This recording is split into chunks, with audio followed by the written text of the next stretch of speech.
समाज सुधरेगा कैसे? टाइम ज़्यादा हो गया, 9:30 बज रहे हैं। मैं 5 चीज़ें बयान करता हूं आपके सामने। 5 चीज़ें हैं, अगर इनको अपना लें, इलाज इन्हीं 5 चीज़ों में है इंशाअल्लाह। नंबर 1, अगर हम चाहते हैं कि समाज सुधर जाए, पहला काम क्या करना है?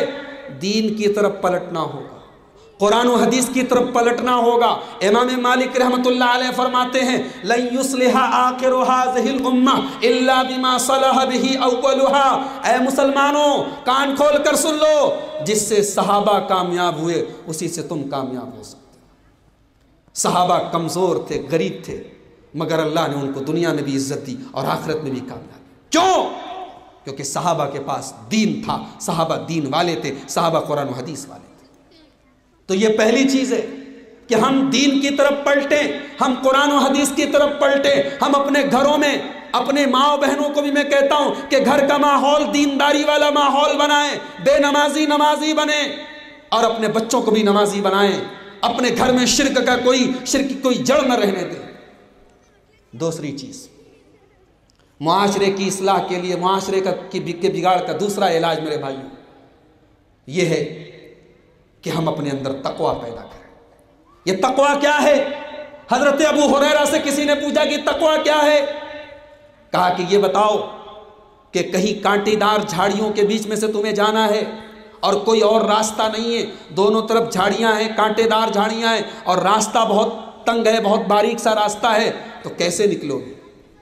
सवाल करने वाले ने कहा कि बस अपना कपड़ा, अपना दामन बचा बचा के निकलूंगा। कहा यही तकवा है। शैतान लगा हुआ है, ख्वाहिशात का जाल बिछा हुआ है, मगर इनसे बचते हुए अल्लाह के दीन पर अमल करना, अल्लाह की शरीयत पर अमल करना, इसी का नाम तकवा है। और कुरान कहता है, या अय्युहल्लज़ीना आमनु तक़ुल्लाहा हक़्क़ तुक़ाती, ऐ ईमान वालो अल्लाह से डरो जैसा डरने का हक है। मस्जिद में भी डरो, मस्जिद में भी डरो और बेडरूम में भी डरो, कारोबार करने के टाइम भी डरो और नमाज पढ़ने के टाइम भी डरो, हर हाल में अल्लाह से डरो। हजरत अली कहते हैं, उनसे पूछा गया कि तकवा क्या है? हजरत अली कहते हैं, अल खौफु मिनल जलील वल अमलु बित तंजील वल इस्तेदादु लियौमिर रहील वर रिज़ा बिल कलील। हजरत अली कहते हैं तकवा का मतलब है अल्लाह से डरना और कुरान और हदीस पर अमल करना, और तकवा का मतलब है क़यामत के दिन की तैयारी करना। तो ये दूसरा हल है कि हम तकवा पैदा करें, अल्लाह का डर पैदा करें।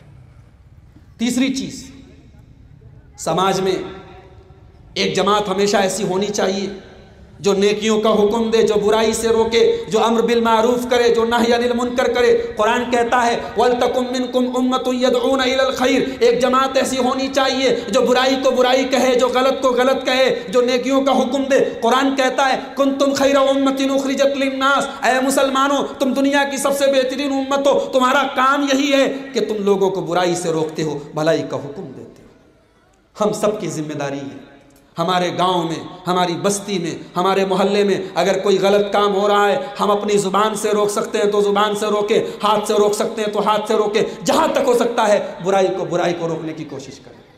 अल्लाह ताला कहता है सूरह तौबा के अंदर, वल मुमिनूना वल मुमिनात बाज़ुहुम औलियाउ बाज़ यामुरूना बिल मारूफ व यनहौना अनिल मुनकर। ऐ मुसलमानों, ऐ मर्दों, ऐ औरतों, तुम्हारा काम यही है, तुम एक दूसरे के मददगार बन जाओ, तुम नेकी का हुक्म देने वाले बन जाओ, तुम बुराई से रोकने वाले बन जाओ। तो ये तीसरी चीज है। नंबर 4, समाज के बिगाड़ का चौथा इलाज मेरे भाइयों ये है कि हम में से हर शख्स अपनी जिम्मेदारी को समझे। बाप एक अच्छा बाप बने, माँ एक अच्छी माँ बने, बेटा एक अच्छा बेटा बने। अल्लाह के प्यारे नबी सल्लल्लाहु अलैहि वसल्लम फरमाते हैं, कुल्लुकुम राइन व कुल्लुकुम मसऊलुन अन रइयतिही, तुम में से हर आदमी जिम्मेदार है और उसकी जिम्मेदारी के बारे में कल क़यामत के दिन उसे हिसाब देना पड़ेगा। बच्चे बिगड़ रहे हैं, माँ बाप से सवाल होगा, बहन बिगड़ रही है, भाई से सवाल होगा, बेटा बिगड़ रहा है, बाप से सवाल होगा। हर आदमी अपनी जिम्मेदारी को समझे, और जिस दिन हमने जिम्मेदारी को समझना शुरू कर दिया, अल्लाह की कसम करप्शन खत्म हो जाएगा, बिगाड़ खत्म हो जाएगा, समाज सुधर जाएगा। और आखिरी चीज नंबर 5, समाज को सुधारना चाहते हैं, बुराइयों को खत्म करना चाहते हैं, 5वां इलाज ये है, 5वां तरीका ये है मेरे भाइयों कि हम और आप अपने दिल में फिक्र आखिरत पैदा करें। ये एहसास पैदा करें कि अल्लाह के यहाँ दूध का दूध, पानी का पानी हो जाएगा। हमारा कमरा बंद है, दुनिया की कोई निगाह नहीं देख रही है, मगर अल्लाह की निगाह हमें देख रही है, अल्लाह हमें देख रहा है, और कल क़यामत के दिन हमें हिसाब देना पड़ेगा। एक वाक़या सुना के बाद ख़त्म करता हूँ। हज़रत उमर फ़ारूक का दौर है, हज़रत उमर फ़ारूक का दौर है। हज़रत उमर के एक गवर्नर है सईद इब्न आमिर, क्या नाम है, सईद इब्न आमिर। ये हिम्स के गवर्नर हैं, बहुत नेक हैं, अल्लाह के रसूल के सहाबी हैं। हज़रत उमर फ़ारूक रज़ी अल्लाह ताला अन्हु एक मरतबा हिम्स पहुँचे और वहाँ की पब्लिक से पूछा कि गवर्नर कैसा है।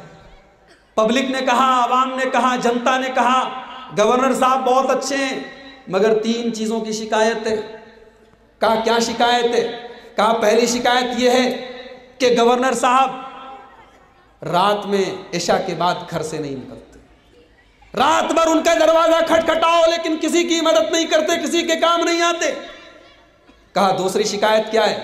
कहा दूसरी शिकायत यह है कि गवर्नर साहब महीने में एक दिन ऐसा होता है जब दिन भर घर से नहीं निकलते, 24 घंटे घर से नहीं निकलते।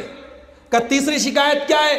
का तीसरी शिकायत यह है कि कभी कभी गवर्नर साहब हमसे बात करते करते बेहोश होकर गिर जाते। हज़रत उमर फ़ारूक ने सईद इब्न आमिर को बुलाया। ऐ सईद, ये मैं क्या सुन रहा हूँ? मैं तो आप पर बहुत भरोसा करता था, बहुत सोच समझ के मैंने ये जिम्मेदारी दी थी। ये आपकी आवाम है, ये आपकी जनता है, ये आपकी पब्लिक है, ये क्या कह रही है? ये कह रहे हैं कि आप रात में किसी की मदद नहीं करते, रात में आप घर से बाहर नहीं निकलते। कहा अमीरुल मोमिनीन, जिस दिन आपने मुझे गवर्नर बनाया था उसी दिन मैंने अल्लाह से एक अहद किया था कि ऐ अल्लाह, दिन तेरे बंदों के लिए और रात तेरे लिए है। ऐ अमीरुल मोमिनीन, मैंने अल्लाह से वादा किया है रात अल्लाह की इबादत में गुजरेगी, मैं रात में नहीं चाहता कि ये मुझे डिस्टर्ब करें, मेरी रात अल्लाह के हुजूर गुजरती है। कहा कि इनकी शिकायत है कि तुम महीने में एक दिन ऐसा भी होता है कि दिन भर नहीं निकलते हो। कहा अमीरुल मोमिनीन, मेरी बीवी घर में बीमार है और मेरे पास इतनी ताकत नहीं कि कोई गुलाम रखूं, कोई नौकर रखूं। मैं बीवी के लिए दिन चढ़े मैं इसलिए लेट घर से निकलता हूं। ये मेरी शिकायत कर रहे हैं कि मैं लेट घर से निकलता हूं। मैं बीवी खाना तैयार करता हूं, बीवी को खिलाता हूं और खुद खाता हूं, तब घर से निकलता हूं। और महीने में 24 घंटे एक दिन ना निकलने की वजह बताई कि अमीरुल मोमिनीन, मेरे पास मेरे बदन पर यही एक कपड़ा है, दूसरे कपड़े की मेरे पास ताकत नहीं है, इतना मुझे वजीफा नहीं मिलता कि मैं दूसरा कपड़ा पहन सकूं। महीने में एक दिन इसी कपड़े को धुलता हूं और उस दिन मैं घर से नहीं निकलता हूं। जब वो कपड़ा सूख जाता है मैं अगले दिन निकलता हूं। हज़रत उमर ने पूछा, ये कह रहे हैं कि तुम कभी कभी बेहोश हो जाते हो, कभी कभी तुम्हें दौरा आता है, तुम गिर जाते हो। कहा अमीरुल मोमिनीन, मैंने अपनी इन्हीं आंखों से हज़रत खुबैब इब्न आदी की शहादत का दर्दनाक वाक़या देखा है। मेरी आंखों के सामने मक्का के मुशरिकों ने उन्हें सूली पे चढ़ाया था, मेरी आंखों के सामने उन्हें मारा था। मैं वो मंजर याद करता हूँ तो मैं बेहोश हो जाता हूँ, मुझे अपने होशो हवास पर कंट्रोल नहीं होता है। मेरे भाइयों, ये सईद इब्न आमिर थे, ये नबी के सहाबी थे, ये हज़रत उमर के गवर्नर थे। इनके पास दौलत आई मगर इन्होंने उस दौलत के फितने में मुब्तला नहीं हुए। क्यों? क्योंकि इनके अंदर फिक्र आखिरत थी, इनके अंदर अल्लाह के सामने जवाब देने का एहसास था। अगर ये चीज़ हमारे अंदर पैदा हो जाए, हमारे अंदर ये डर पैदा हो जाए कि अल्लाह के यहाँ हमारी पकड़ होगी, इंशाअल्लाह हम बहुत सारी बुराइयों से बच सकते हैं। ये चंद बातें थी समाज के बिगाड़ और उनके इलाज के ताल्लुक से। अल्लाह से दुआ है रब्बुल आलमीन जो 10 बातें बयान की गई हैं जो बिगाड़ के असबाब हैं, अल्लाह ताला उन 10 चीज़ों से हम सबको बचने की तौफीक नसीब फरमाए। रब्बुल आलमीन हम अपने नौजवानों के हक़ में ख़ास तौर से दुआ करते हैं, अल्लाह ताला उनको दीनदार बनाए, दीन की राह में आने वाली कुर्बानियों पर उन्हें सब्र और हौसला अता फरमाए। अय अल्लाह, हमारी माओ बहनों के हक़ में हम दुआ करते हैं कि अल्लाह तो इनको दीनदार बना, इन्हें बापर्दा बना, इन्हें आयशा सिद्दीक़ा और फ़ातिमा ज़हरा के नक्शे कदम पर चलने वाला बना। अय अल्लाह तो हमें अपने बच्चों की सही तरबियत करने वाला बना। अय अल्लाह उलमाए हक की हिफाजत फरमा। अय अल्लाह हमारे मुल्क के अमन और चैन की हिफाजत फरमा। अय अल्लाह हमारे मुल्क में जो लोग इस मुल्क के माहौल को ख़राब करना चाहते हैं, अय अल्लाह ऐसी तमाम ताकतों को तू नाकाम कर दे। अय अल्लाह तो तमाम मुसलमानों के जान व माल की इज़्ज़त व आबरू की हिफाजत फरमा। अय अल्लाह तो मनहज हक पर, मसलक हक पर, किताब व सुन्नत पर चलने वाले तमाम मुसलमानों की हिफाजत फरमा। अय अल्लाह तमाम अहले हक की, उनके उलमा की, उनके दुआत की हिफाजत फरमा। अय अल्लाह हमारी हमारी मस्जिदों की हिफाजत फरमा, अय अल्लाह हमारे दीनी इदारों की हिफाजत फरमा। अय अल्लाह आज की ये मजलिस जिन भाइयों की मेहनत से मुनक़िद हुई है, अय अल्लाह तो उनकी कोशिशों को कबूल फरमा। अय अल्लाह हम सब की आज की हाज़िरी को तो कबूल फरमा। जो हम में से बीमार हैं सबको शिफाए कामिल आजिल अता फरमा। अय अल्लाह जो रोज़ी रोटी को लेकर परेशान हैं उनके रिस्क में तो बरकत नसीब फरमा, उनको रिस्क हलाल की तौफीक नसीब फरमा। अय अल्लाह तो क़यामत के दिन हमें अपने नबी सल्लल्लाहु अलैहि वसल्लम की शफ़ाअत नसीब फरमा। अय अल्लाह तो हमारा खात्मा ईमान पर फरमा। आमीन। रब्बना तक़ब्बल मिन्ना इन्नका अंतस समीउल अलीम व तुब अलैना इन्नका अंतत तव्वाबुर रहीम। वस्सलामु अलैकुम व रहमतुल्लाहि व बरकातुहू।